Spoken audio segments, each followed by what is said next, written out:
The sea is a place of infinite silence and sudden violent change.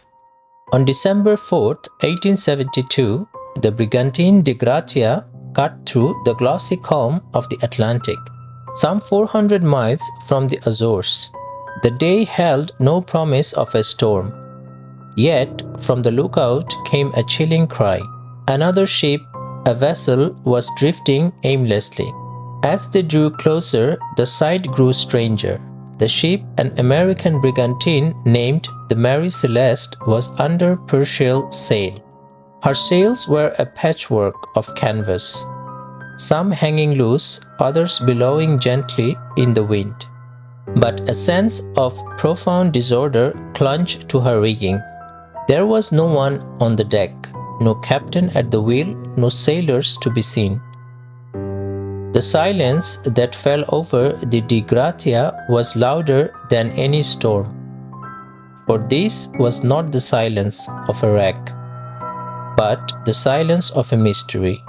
When a small boarding party from De Gratia clambered onto the deck, they found a ship that defied all logic.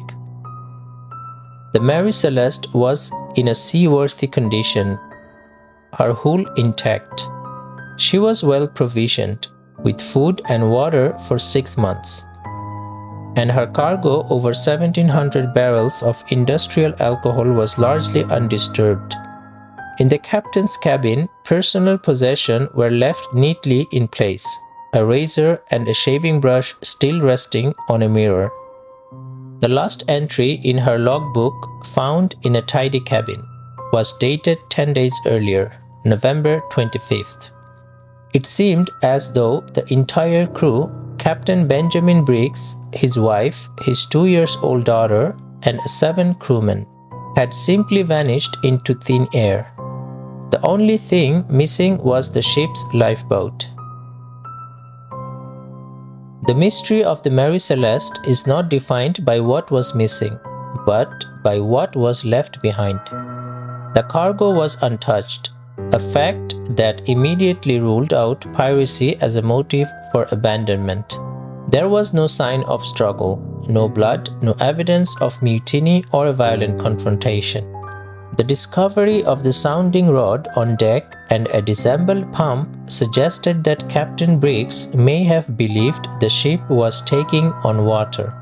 Yet, only a small amount of water, about a meter's worth, was found in the hold, a manageable amount that would not have caused panic. The crew has clearly abandoned the ship in a hurry, taking the lifeboat with them. But what could have driven them from a perfectly good vessel? The missing lifeboat, rather than solving the puzzle, only deepened it.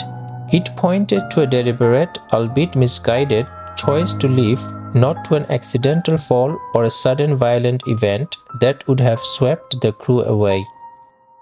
The salvage hearings that followed in Gibraltar explored every possibility, from the mundane to the fanciful, but the most widely accepted theory today is simply a terrifying one.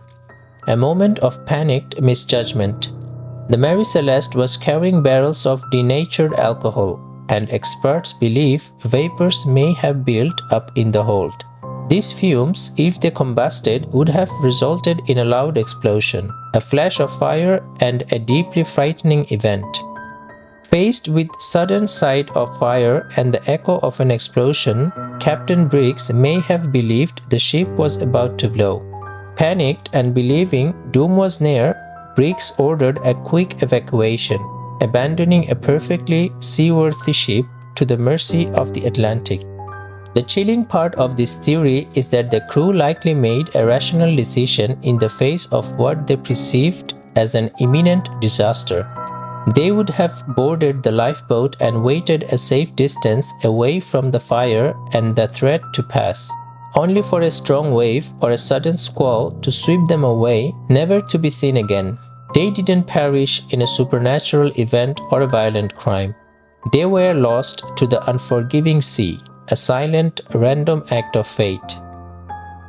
The ship, in the end, was not a ghost ship, but a floating monument to a human tragedy.